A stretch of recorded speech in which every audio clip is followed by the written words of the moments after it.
So, good day guys. Pag-usapan natin today is about sa mga breeder kong danyo at bakit gustong gusto ko talaga alagaan at hindi ko iniiwanan yung pagbibreed ng danyo. So, ito guys, ipapakita ko muna sa inyo yung mga breeder kong danyo. Yan, mga gaping ko yan na gold.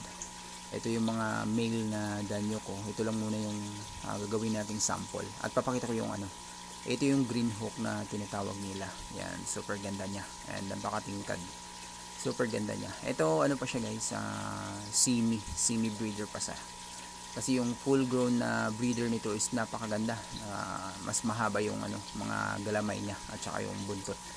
Yan. So ito naman ang tinatawag dito sa amin, tinatawag ito na apple green. Lahat sila dito is mga semi breeder. Pero ito nagbi-breed na. Pero hindi pa siya totally na full grown. Kasi yung full grown andun sa sa kabilang tank. Napakaganda talaga.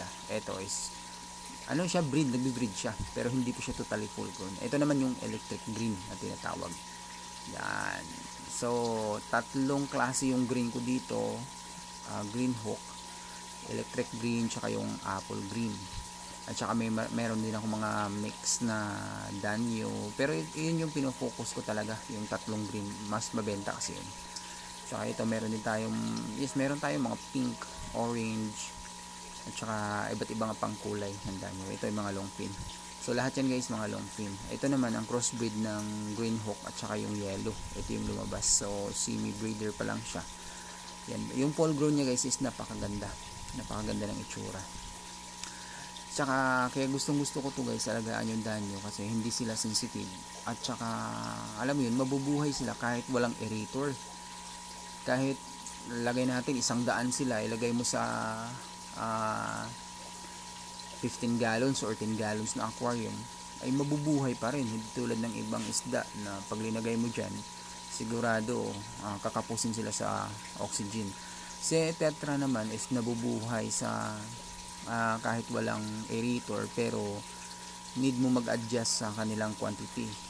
Like example natin, 15 gallons, pag linagyan mo yan ng 100 pieces na tetra, tapos nagpakain ka, medyo delikado. Pero sa danyo, 100 pieces, lagay mo sa 15 gallons, ay maluwag pa yan. Kahit mag 200 pieces ka pa, kayang-kaya ni danyo. Kasi, alam nyo guys, si danyo is kumbaga, andun sila palagi, parang molly at gapi, andun sila palagi sa taas ng tubig. So, easy lang sa kanila maghigop ng oxygen. Yan sa itaas. Unlike ni tetra at saka yung iba pa na nandyan palagi sa gitna, parang yan nasa ilalim sila.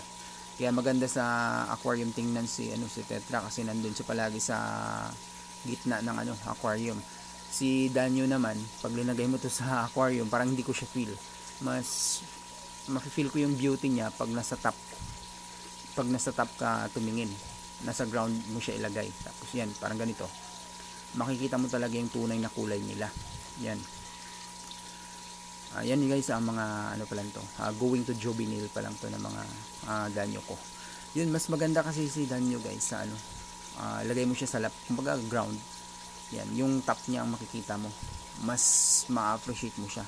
Kasi kung sa aquarium, pag linagay mo siya, mas hindi mo siya kumbaga mas parang kulang yung niya kasi andun siya palagi sa taas ng aquarium, hindi siya pumapagitna tulad ng tetra na andun palagi sa ilalim, andun palagi sa gitna. So ma-appreciate mo yung beauty niya.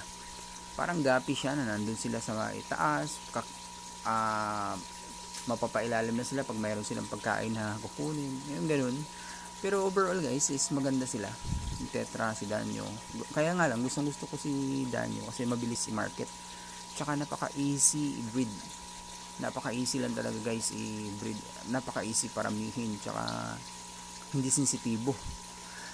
Katulad nito, makapagpaitlog ka lang kahit sa maliit na palanggana, tapos kahit ilagay mo lang dyan, kahit walang aerator is napipisa yung mga itlog nila. So hindi gaya ni tetra na napakasensitibo. At saka ngayon kasi guys, yung market ni tetra medyo talamak na. At saka napakababa. Si danyo okay lang kahit mababa, pero mabilis naman siya iparamihin. Si tetra naman mababa siya, tsaka ang hirap pa paramihin, lalo na pag wala kang mud pond. Pero pag meron kang mud pond, pag nakabreed ka ng tetra, kumbaga i-grow mo siya kahit 2 weeks lang sa inyo, medyo pag nakita mo medyo may katawan na, diretso nyo na sa mud pond, matik after 1 month ma-harvest mo na siya, going to breeder na. Pero pag wala kang mud pond, saka built ano ka lang, kumbaga backyard, concrete pond or trapal pond, medyo lugi ka sa pagkain. Di tulad ng mga naka mud pond, nakatulad ng kaibigan ko, 1 month lang linagay nila sa mud pond, after nun pag harvest magugulat ka na going to breeder na. Kumbaga para yung sa akin is magti 3 months pa siya bago bago yung ma-reach yung ganung size pag nasa concrete pond lang or backyard. Tapos yung papakain ko dito is BBS tsaka more on live foods pa yun, kasi hinahabol mo yung size. Di tulad sa kanila na kumbaga kung ano yung siguro makain nila dun sa mud pond bonus na, so kaya mas mabilis sila palakihin. Yan, kaya eto guys, balik breeding ako sa danyo kasi maganda naman i-market yung danyo. And dun pala guys, nagtatanong about kung pwede sila makapag-order. So antayin nyo lang guys, gawin ko muna tong mga breeder talaga, at saka yan, pwede na tayo makapag-ship dahil shipping, dahil lang yung danyo naman kasi hindi naman masyado sensitive i-ship. Yun, hanggang dito lang muna guys.